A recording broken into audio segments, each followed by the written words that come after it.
You probably clicked on this video because you're interested in moving to LA and starting a career in the film industry. And I get it. That was something that I wanted to do. I moved from Florida to Northern California and eventually to LA, and I didn't know anyone, and I didn't know how I was going to make money. But now, I've worked for years as a freelancer.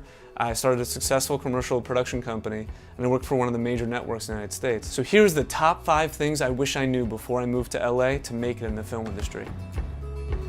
I'm Jake, and this is Indie Film Insight.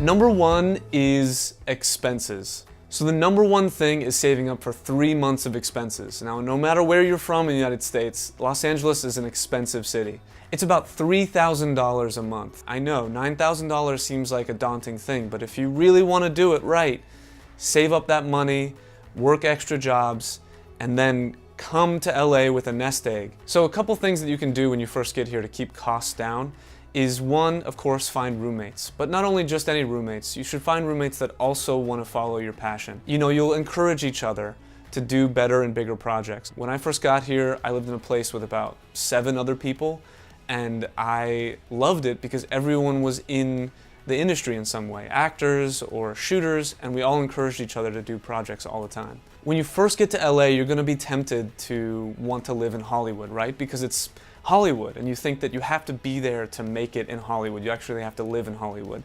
Well, LA is a huge city, and there are so many suburbs around LA that are a lot cheaper than living directly in the city. I think if you go into the Valley, a little bit more into Burbank, or Glendale, or Silver Lake, or even Atwater Village, these places are sort of Hollywood adjacent, and they're a little less in the rent department, but you can still get easy access to Hollywood whenever you need it. A cool thing to check for a neighborhood that you want to live in is something with a high walkability score. In a city that you have to drive most of the time, it's really nice to be able to have everything within walking distance. The most important thing to keep in mind when finding a place is 1, affordability, 2, do you like it? Like, go to the neighborhood, walk around, eat lunch there, check out the coffee shops, and figure out if that's exactly the place you want to be in LA.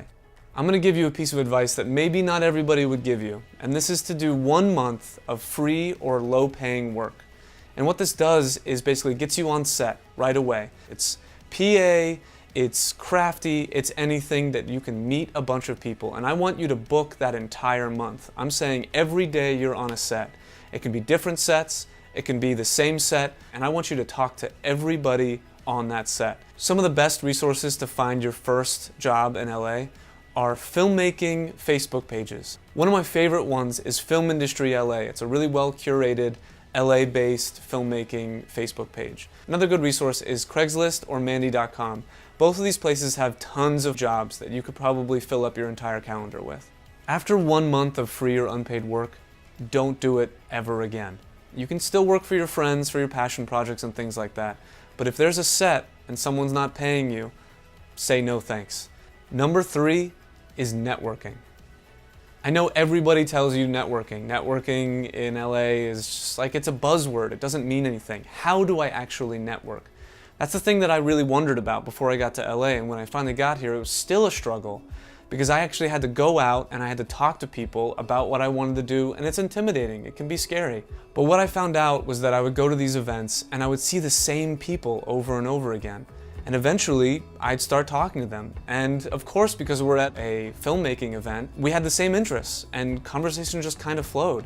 And then, we connected, we exchanged email addresses or phone numbers, and soon they became a contact that I could call on. That's what networking is. It's just going to events, and the more events you go to, the better you have a chance of connecting with other people. If you're a big self-starter, one of my friends actually started his own editing group.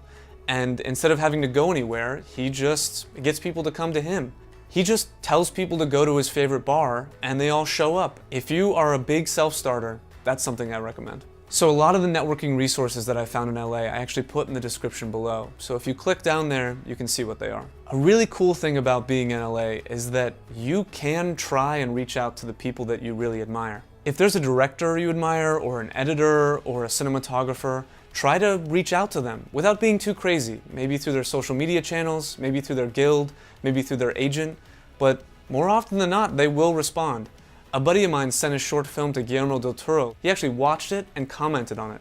I mean, that's great for motivation. There's active networking and there's passive networking. Don't be afraid to post what you're up to or even your short films on social media. You never know where your next job is coming from. One time I posted an article about commercial production, and a friend of mine connected me with her brother that owned a law firm. One of my biggest jobs came from that tiny social media connection. Networking is a long game. It's about meeting people who share your ideas and passions. And it should be about friendship, ultimately. But those friendships can bear fruit maybe months or years down the road. You never know where your next job is coming from. So just go out there, meet people, have fun, share your ideas, share your passions, and help other people. That's the best networking. Number 4 is pick a focus. You should definitely learn everything about the filmmaking process. But picking a focus will help get you paid. Because if you do that one thing extremely well, people are going to be willing to pay you for it. Start at the lowest rung of the thing you're interested in. If it's camera, there's a camera PA. If it's editing, there's an editing PA. That'll get you on a path to specialization, and specialization gets you paid. Actually, I have a story about a guy who came to LA. His very first job was a writer PA on The Big Bang Theory. And flash forward about 10 years later, and he's a staff writer on The Big Bang Theory, having written 26 episodes. So that's the thing, if you already know your focus before you come to LA, it's going to be that much easier to get ahead and specialize. Now, picking a focus makes sense for a lot of things on set, but being a director, if you really want to be a director, go make your own stuff. Start building that team in LA. Get people excited about a project.